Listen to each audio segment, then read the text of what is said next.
Hello Virgo, this is Victoria from Mindful Bamboo. Welcome to my channel, whether you're new or you're coming back. This is going to be your monthly tarot forecast, and we're going to take a look at your love life, your career and workspace, and we'll get you some guidance from the universe on how to best utilize the energy of the month of May. At the end, I'll post some messages from your person of interest to yourself. Let's get started. And as you guys know, I love a good oracle message at the beginning of the reading, so we'll do that first. I've got Wisdom of the Oracle deck with me. Let's see, oh wow, what we have for Virgo. Don't forget to like the video, subscribe to my channel, and share it with people who might benefit from this kind of information. This is a reading for Sun, Moon, and Rising Virgo. Okay, you have Flexible, number 19. That's an interesting one. Let me actually read the message. I feel guided to read something that I may miss otherwise. A tree's roots are solidly planted in the ground, yet its branches can bend in a hurricane. Whereas a rigid structure like a building would come crashing down. Consider how the tree remains supple and secure when everything around it may be in shambles. This is how you need to be now, willing to learn new things, teachable, malleable, yet firmly grounded in who you are. Common sense is important, but so is an open mind. Stay curious, stay open, stay aware. At this time, others will be more flexible with you too. So I hear right away that definitely something very new is coming into your environment, Virgo. And yes, Earth signs sometimes can take more effort and energy to be open-minded to something new, right? I mean, at least you're not a fixed sign, so you're kind of a little more on the grasp of like, yeah, maybe we need to adjust, maybe we need to improve. But seriously, still, we as Earth signs, we are good at grounding, at building a regimen, at following the process.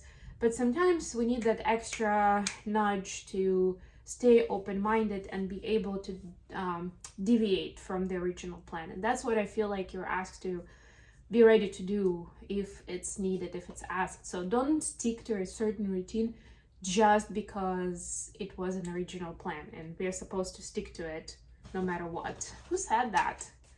Change the rules, it's your life.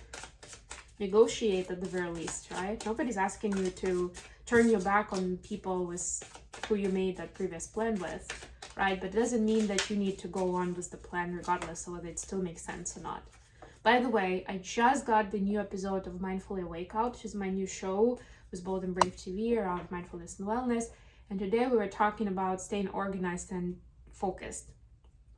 There was a big deal of it there, so yeah, maybe you guys should check it out. I'll put a link in the description, in the comments below, so you can check it out yourself. Okay, so for your love life, we have the Tower, and there you go, some Aries energy for you. Something unexpected. 8 of Cups, leaving something behind in the history. 5 of Pentacles, feeling that loss. Yep. Whew. Your career space, 10 of Pentacles, not what you usually would see, but some of you would actually, 4 of Wands, oh my gosh.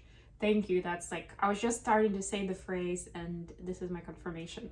You may be meeting someone new at work, which is going to be like a workplace romance, you know, where, or maybe this actually could be the person that you've known for a while at work, but this is going to develop into something new. Ace of Swords, right? The moment of truth is coming, but I'll talk you through it in a moment. Advice, Page of Swords. I'm ahead of myself sometimes because I start getting the downloads and I don't want to miss anything for you guys. 3 of Wands, Queen of Swords. Bottom of the deck, Ace of Pentacles. Yes, that new beginning in your life. And maybe you're setting things up for this new life or new phase in your life in May.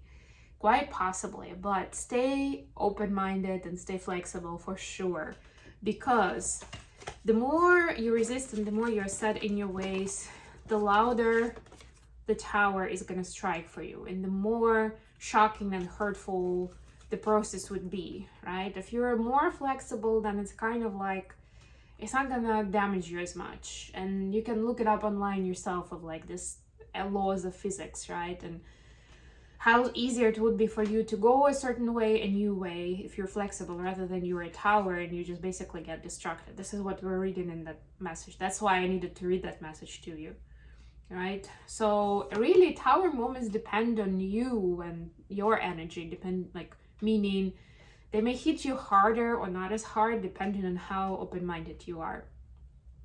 And yes, there will be sadness of leaving something or someone behind, something that you don't want to repeat anymore. Maybe it's not even about the specific figure. Maybe it's how you were with that person or those people. And maybe you understand that you can't really repair it at this point, right? That's the tower moment. That you've been, complying with what another person wants and needs for so long that there is no way now to repair and make something good out of it, because they're already used to taking you for granted, or to always just do whatever they want to do and knowing that you will just follow, right? Whatever it is, please try to minimize this part. Like, don't beat yourself up, don't feel like all is lost or it's all your fault. Process those feelings and emotions and just know that this is something that had to fall apart for something more beautiful to come along. And now we get to the next chapter of the story, which is the workplace, but it's about long-term commitment with someone, right? And I feel like with a lot of you, the baseline, the foundation was already built before. And like I was saying, maybe you already worked together for a while, but it's just now the moment of truth comes out that actually both of you see yourselves together as a, as a couple with a lot of potential, with a lot of love for each other. And maybe you had that secretly, you had that intention in mind, or you had that crush on them, but you didn't think that they would go for it. It always feels like they were trying to be professional and keep it aligned and wouldn't consider anything intimate as a colleague, right? And maybe they thought the same. I'm getting something here, like a scenario where each of you thought that the other one wouldn't go for it.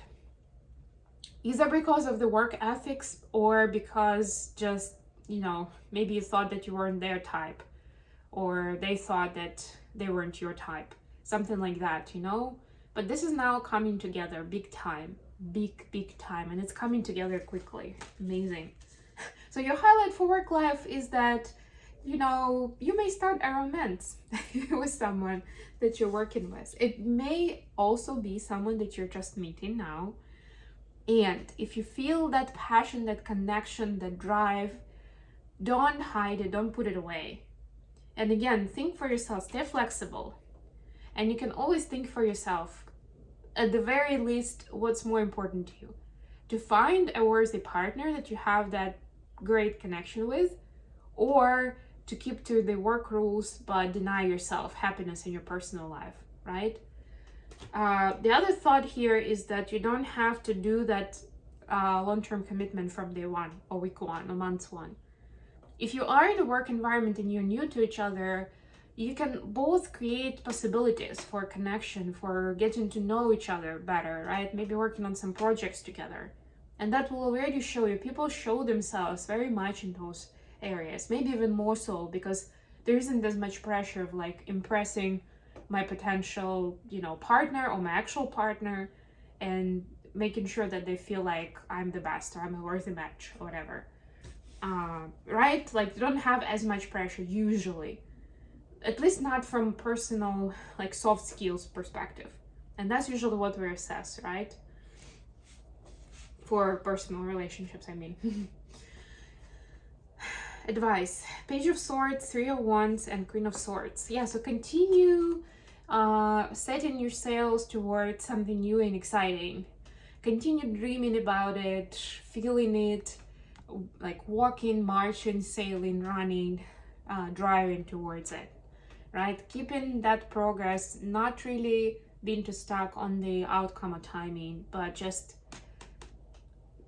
getting yourself into that place. And if anything, getting yourself energetically into that place.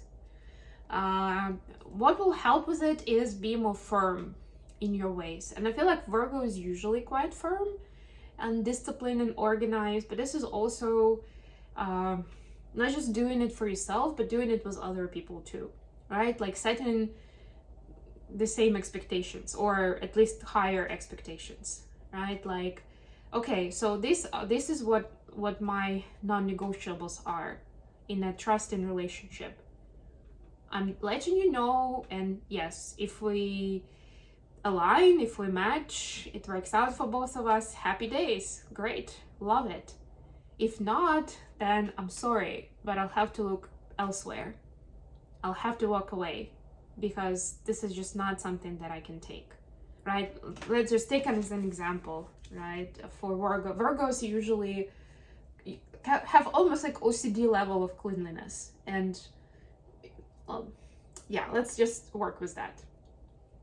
So maybe it's really important for you that your potential partner, or even a close friend, you know, who you trust, they are also disciplined and in that sense, right? So they don't create clutter in communication, in their space.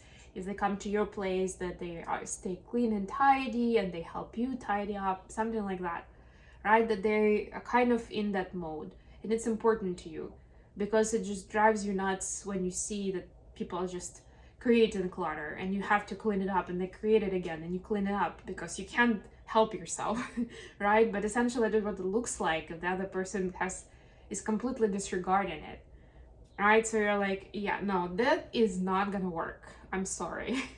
But you need to be more neat and tidy yourself to begin with. And obviously you can't expect the person just to change overnight, although you can always give them that option. That's what the communication is about, right? You can say honestly, like, this is important to me. If you're ready to make changes, to learn, to change, great, let's try it. If not, maybe just not who you are, then let's just part as friends. Okay, messages for Virgo from their person of interest.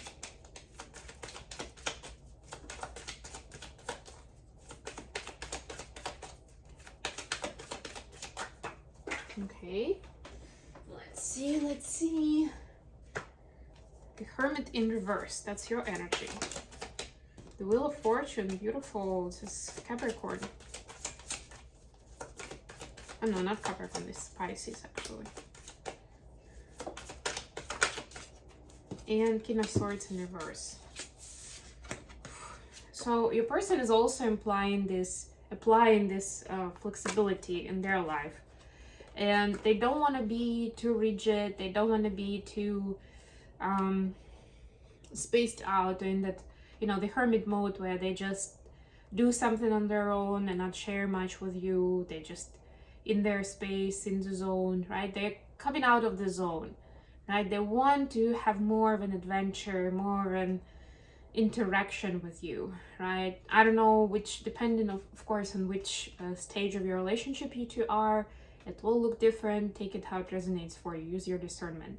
But they want to spice things up. They want to do something different than what they would normally do. Like, for example, with this King of Swords in reverse, right? If they were always very logical and planning things and analytical type, right? Maybe now they don't want to plan, right? They want to do something spontaneous, or they want to go and do something with you that just seems like fun and not necessarily useful, not necessarily like intellectually stimulating, you know. you get the vibe, right? Like they're letting it to the universe to drive it, to guide it, and like whatever impulse comes in, they're ready for it, and they want to share that fun time with you. I get that they feel like it's gonna benefit both of you and your relationship in general, so that's why that's their brilliant idea on how to bring some fresh energy into your dynamic. And of course, it's up to you, Virgo, what you want to do with it. Okay, I think I'm gonna end it here. Thank you so much for joining me. Please check out my show. Of course, check out readings for other placements. And until next time,